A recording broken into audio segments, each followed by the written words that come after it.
اب لوگوں کا خیال ہے کہ جو گنڈاپور ہے وہ کمپرومائزڈ ہے یا وہ عمران خان صاحب کو مروانا چاہتا ہے، تو اس میں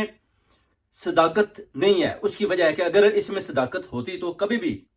خواجہ آصف یا سعد رفیق یہ سارے مل کر رانا ثناءاللہ جب یہ باتیں کرتے ہیں کہ علی مین گنڈاپور کمپرومائزڈ ہے، وہ ان سے ملا ہوا ہے، وہ چاہتا ہے کہ عمران خان کو جان سے مروایا جائے، دیکھیں کچھ نہ کچھ ایسا ہے جو رانا ثناءاللہ اور خواجہ آصف علی مین گنڈاپور کی مخالفت کرتے ہیں۔ اس کی وجہ ہے کہ اگر وہ کمپرومائز ہے بھی تو وہ خان صاحب کا بیسیکلی زبردست کھلاڑی ہے، وہ خان صاحب کو بچانا چاہتا ہے ہر صورت میں۔ وزیر اعلیٰ خیبر پختونخوا ہے، ڈیفینیٹلی اس کا بنتا ہے کہ اسٹیبلشمنٹ کے ساتھ بھی مذاکرات کر لیں، خان صاحب کے لیے رستہ بنانا یہ اس کا حق بنتا ہے۔ اگر پھر جب مخالف لوگ ایسی باتیں کرتے ہیں اور آپ ان کی باتوں پر دھیان دیتے ہیں اور آپ کہتے ہیں جی کہ علی مین گنڈاپور کمپرومائزڈ ہے، وہ خلاف ہے، وہ خان صاحب کے ساتھ غداری کر رہا ہے، تو پھر ان چیزوں پر صداقت